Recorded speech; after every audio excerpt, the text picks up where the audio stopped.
लेकिन आज की पहली खबर हमारी मुख्यमंत्री योगी आदित्यनाथ की फाइनल वार्निंग। और कैसे मुख्यमंत्री योगी आदित्यनाथ ने वार्निंग दी है आपको बताऊं। उससे पहले आज आपके लिए दो तस्वीर लेकर आया हूं जो बता रही है बांग्लादेश में क्या हो रहा है। हिंदुओं पर अत्याचार हो रहा है। दर्शकों, पहली तस्वीर आप देखिए। यहां महिलाएं एक हिंदू महिला के पीछे पड़ जाती है। फुल फ्रेम दिखाइए। रोते बिलखते हुए उठक बैठक लगवाई जाती है दर्शक, और ये पूरी तस्वीर कई सवाल खड़े करती है। फुल फ्रेम दिखाइए इसे। महिला रोती रहती है। सुनिए जरा क्या हो रहा था वहां पर।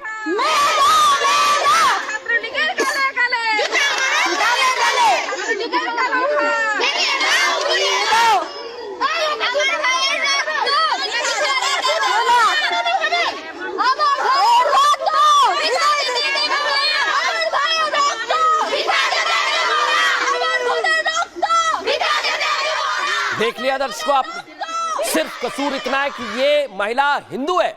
एक और तस्वीर आपको दिखाता हूं। दो तस्वीर की मैंने बात की, लेकिन कैसी ये तस्वीर एक और सामने आई है। देखिए जरा, एक महिला को घेर लेती है कुछ महिला, और इसका भी कसूर सिर्फ इतना है कि ये हिंदू है। दिखाइए जरा इस तस्वीर को, फुल फ्रेम दिखाइए, क्योंकि एक के बाद एक बांग्लादेश से हैरान करने वाली तस्वीरें सामने आ रही।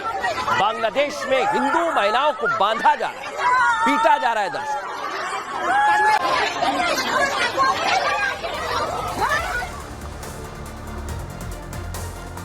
तो देखा दर्शकों आपने, लेकिन आज मैंने तस्वीर आपको क्यों दिखाई, इसके पीछे का कारण वो मैं आपको अब बताने वाला हूं। क्योंकि बांग्लादेश में हिंदुओं पर किस तरह अत्याचार हो रहा है, उसकी कुछ चुनिंदा तस्वीरें ही हम आपको दिखा रहे हैं। क्योंकि कई तस्वीरें तो ऐसी भी हैं जिसमें और ज्यादती की जा रही है, जो ना मैं आपको दिखा पाऊंगा और ना ही आप उन विभत्स तस्वीरों को देख पाए। लेकिन आगजनी देखिए कैसी हो रही है। हिंदुओं को जिस कदर निशाने पर लिया जा रहा है वो कई सवाल उठाता है। साथ ही ये दृश्य दिल झकझोर देने वाला है दर्शक। ये तस्वीरें जो आप देख रहे हैं, ये वो बांग्लादेशी हिंदू हैं जो भारत बांग्लादेश की सीमा पर आना चाहते हैं। तस्वीर दिखाऊंगा। जो अत्याचार हो रहा है उस वजह से भारत में आना चाहते हैं हिंदू, ये आप देखिए। और भारत आने के लिए, हिंदुस्तान में शरण लेने के लिए ये भारत की बॉर्डर पर खड़े हुए हैं, जो तस्वीर में आपको दिखा रहा हूं। लगातार इन लोगों की तादाद बढ़ती जा रही है। ये लोग हिंदुओं के खिलाफ बांग्लादेश में हो रही हिंसा से भागकर बॉर्डर पर आ गए। देखिए 360 तस्वीर। ऐसे में बीएसएफ सीमा पर तैनात, लेकिन कई राजनीतिक दल ऐसे भी हैं जो इन्हें शरण देने पर चुप्पी साधे।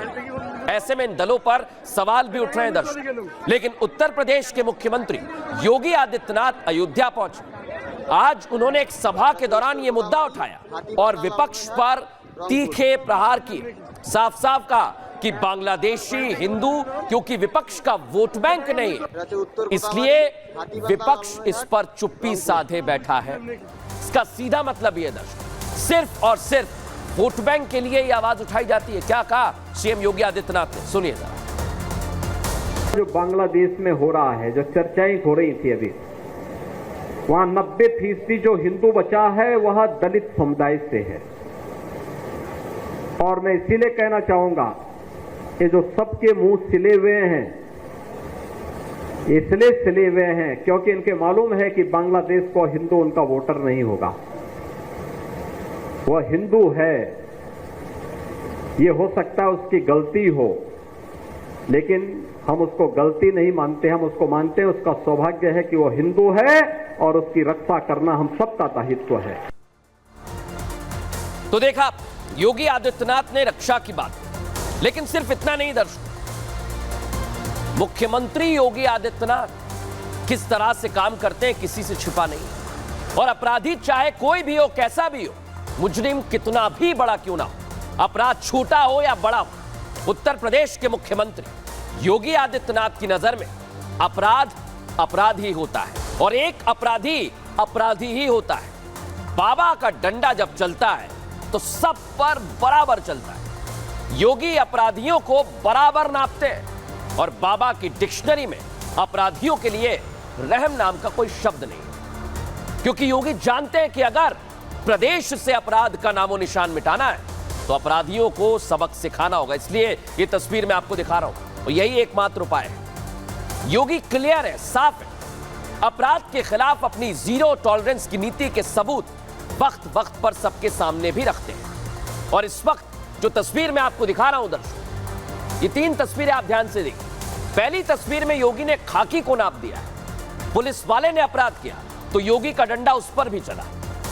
दूसरी तस्वीर भ्रष्टाचारियों पर सख्ती दिखाती है। योगी कैसे भ्रष्टाचार के खिलाफ लगातार काम कर रहे हैं ये भी मैं आपको दिखाऊंगा। और तीसरी तस्वीर देख लीजिए, कैसे सीएम योगी के खौफ से हिस्ट्री शीटर्स ने खुद ब खुद पुलिस के सामने आकर सरेंडर कर दिया। यानी योगी की अब फाइनल वार्निंग सामने आ गई। ये तीनों मामले आपको बताऊंगा कहां कहां से आए, लेकिन सीएम योगी आदित्यनाथ का विजन क्या है पहले इस रिपोर्ट में।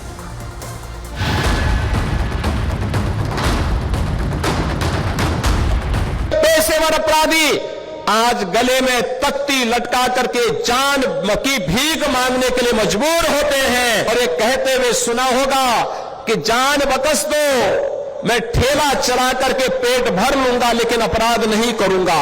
ये योगी आदित्यनाथ की नीति है, ये बाबा का विजन है। जो अपराधी अब जेल जाने से भी डरने लगे हैं। योगी को अपने उत्तर प्रदेश में अपराध बर्दाश्त नहीं है। योगी अपराधियों को बख्शने वाले नहीं है। योगी जानते हैं कब कहां कैसे अपराधियों को नापना है, कैसे उत्तर प्रदेश से अपराध का सफाया करना है। यही कारण है कि जब से योगी आदित्यनाथ ने उत्तर प्रदेश के मुख्यमंत्री का पद संभाला तब से राज्य में अपराध के मामले में कमी आई। इन 7 सालों में अपराधी योगी के नाम से ही थर थर कांपने लगे हैं। योगी ने कसम खाई है कि पूरे सूबे को वो अपराध मुक्त करने के बाद ही चैन की सांस लेंगे। यही कारण है कि सीएम समय समय पर अपने इस प्रण को दोहराते हैं। ये सद्भावना वाले लोग हैं, यानी सद्भावना, अब इनके लिए सद्भावना ट्रेन चलाएंगे, इनके लिए बुलेट ट्रेन चलेगी, चिंता मत करो। योगी सिर्फ अपराधियों पर नकेल कसने की बात नहीं करते, बल्कि जो कहते हैं वो करके दिखाते हैं। उन्होंने अपने कार्यकाल में अपराध को रोकने के लिए कई अहम कदम उठाए हैं। सीएम योगी ने पॉक्सो अधिनियम, लव जिहाद, यौन उत्पीड़न और धार्मिक रूपांतरण जैसे अपराधों पर लगाम लगाई है। योगी की कसम और उनके ताबड़तोड़ एक्शन की वजह से अपराधियों में दहशत है। यही वजह है कि जिस उत्तर प्रदेश को लोग अपराध का गढ़ मानते थे, उस प्रदेश की पहचान और तस्वीर बदल चुकी है। देखा दर्शकों, सीएम योगी आदित्यनाथ की कथनी और करनी में बिल्कुल फर्क नहीं है। योगी जो कहते हैं वो करके दिखाते हैं और इसी का नतीजा है दर्शकों कि आज हिस्ट्री शीटर खुद सरेंडर कर रहे हैं। देखिए आप लाइन में लगकर, किसी भी तरह के अपराध में शामिल बदमाश जानते हैं कि आज नहीं तो कल योगी का डंडा उन पर चलेगा ही चलेगा। और इसी डर से बदमाशों ने खुद पुलिस के आगे सरेंडर कर दिया है। हरदोई में 74 हिस्ट्री शीटर्स ने अतरौली थाने पहुंचकर लाइन लगा के हाजिरी लगाई। दर्शक, ना सिर्फ उन्होंने यहां आत्मसमर्पण किया, सरेंडर किया, बल्कि इसी के साथ इन अपराधियों ने कभी ना अपराध करने और अपराधियों संरक्षण ना देने की कसम तक खा ली है। इसका मतलब साफ है, योगी की जुबान से निकले हुए शब्द बहुत होते हैं, आरोपी कांप उठते हैं। अपराध जगत में गुनाह करने वाले ये बदमाश जो मैं आपको दिखा रहा हूं, लाइन में कैसे लगे हुए हैं सीएम योगी के एक बोलने के बाद। यानी योगी इन्हें छोड़ेंगे नहीं। इसलिए तो प्रशासन की कार्रवाई और पुलिस की गोली से अपराधी डरे सहमे हैं। कई अपराधियों ने तो अपराध और अपराध की दुनिया से तौबा कर ली है दर्शक, तौबा कर ली है। लेकिन कैसे इस पूरे मामले में कार्रवाई की गई है, पुलिस के अधिकारी क्या कह रहे हैं, सुनवाते हैं। एक अभियान चलाया जा रहा था, उसी क्रम में थाना अतरौली क्षेत्र के 71 हिस्ट्री शीटरों को थाने पर बुलाया गया एवं प्रभावित निरीक्षक अतरौली द्वारा उन्हें अपराध से दूर रहने के लिए हिदायत दी गई एवं प्रत्येक महीने की निश्चित तारीख में थाने पर हाजिर लगाने को निर्देशित किया गया। तो देखा, अपराधियों की गर्मी उतर गई है, लेकिन कैसे कार्रवाई की जा रही है उत्तर प्रदेश में पिछले कुछ सालों में, सुन लीजिए, जान लीजिए। पुलिस मुठभेड़ में 178 बदमाश ढेर कर दिए गए दर्शक और 23,000 से ज्यादा अपराधी गिरफ्तार किए गए। 2017 में 28 बदमाश मुठभेड़ में मारे गए। 2018 में योगी राज में 41 अपराधी ढेर कर दिए गए। 2019 में 34 अपराधियों का सफाया कर दिया। 2020 में मुठभेड़ में 26 अपराधी मारे गए। 2021 में 26 और 2022 में आंकड़ा 16 अपराधियों का धीरे धीरे कम हो रहा है। 11 मार्च 2023 तक 10 अपराधी मारे गए हैं दर्शकों। लेकिन आप सोचिए, योगी आदित्यनाथ लगातार कार्रवाई कर रहे हैं अपराधियों पर, लेकिन अगर कोई पुलिस वाला अपराध करता है तो उसका क्या हश्र हो रहा है, वो इस रिपोर्ट में दिखाता हूं।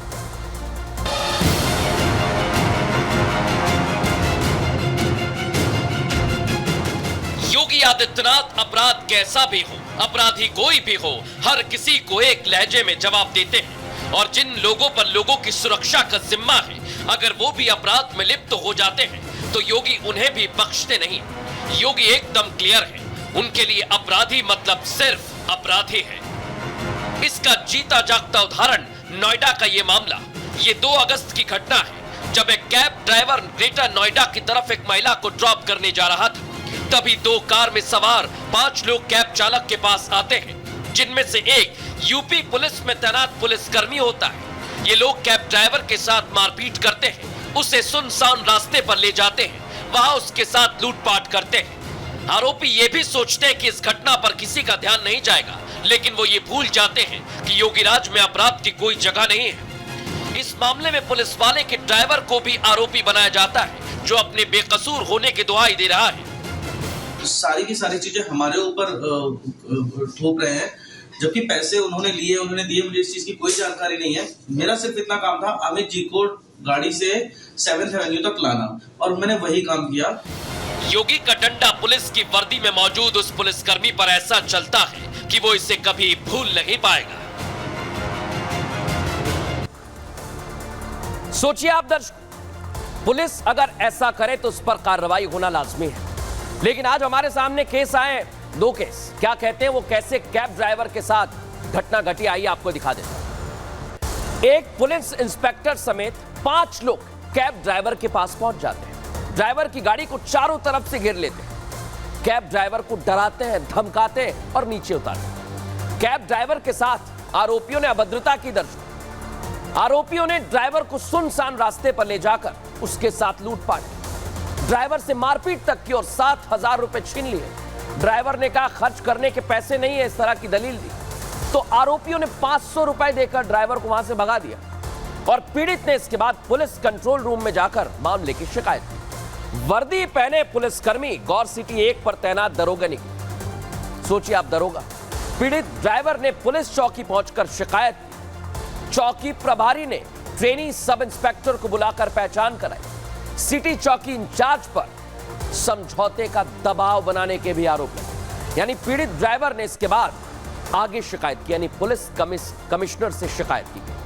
लेकिन अब एक्शन क्या हुआ इस घटना के बाद? जैसा हमने कहा, सीएम योगी अपराध को अपराध की तरह देखते हैं। पुलिस कमिश्नर ने मामले की जांच एसीपी 2 बिस्टक को सौंपी। तथ्य सही मिलने पर आरोपियों के खिलाफ केस दर्ज किया गया और trainee sub inspector Amit Mishra और उसके 2 साथी गिरफ्तार किए गए। 2 दिन तक मामले को दबाए रखने पर नोएडा सेंट्रल डीसीपी पर कार्रवाई हुई। सोचिए आप, डीसीपी स्तर के अधिकारी पर कार्रवाई।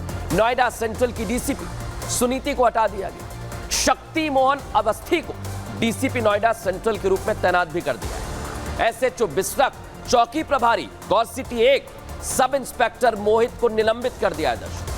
नोएडा सेंट्रल के थाना प्रभारियों में भी फेरबदल कर दिया है। इंस्पेक्टर मनोज कुमार सिंह को थाना बिस्टक का इंचार्ज दे दिया गया। इंस्पेक्टर विनोद कुमार को थाना सूरजपुर का इंचार्ज बनाया। इंस्पेक्टर अनिल पांडे को इकोटेक 3 का इंचार्ज बनाया गया है। जब अपराध हुआ तो योगी ने पुलिस पर भी वैसे ही कार्रवाई की दर्ज, यानी अपराध करने वाले कोई भी हो, कार्रवाई बराबर की जाएगी। लेकिन सिर्फ इतना नहीं दर्शक, आज मैं आपको एक और चीज बताने वाला हूं, क्योंकि योगी आदित्यनाथ जिस तरह से कार्रवाई करते हैं वो तो आपने देख लिया, लेकिन उनकी 0 टॉलरेंस की नीति भ्रष्टाचार पर भी काम कर रही है। क्राइम के अलावा करप्शन करने वालों पर भी उनकी पैनी नजर है।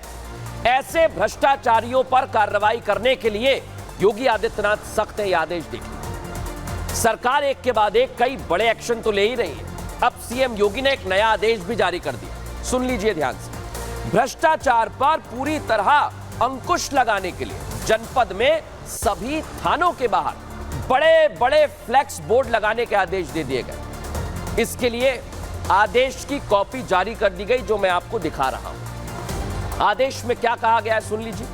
कोई भी व्यक्ति जब पुलिस के पास मदद के लिए पहुंचे, उनके साथ कोई दुर्व्यवहार ना हो, ना ही उसकी शिकायतों के निपटारे के लिए कोई वसूली की जाए। इसके साथ थाने में जो बोर्ड लगेंगे उन पर फोन नंबर भी जारी किए जाएंगे आप लोगों के लिए दर्शक, जिस पर व्यक्ति फोन कर अपनी शिकायत बता सकता है। यानी अब भ्रष्टाचारियों कोई खैर नहीं है दर्शक।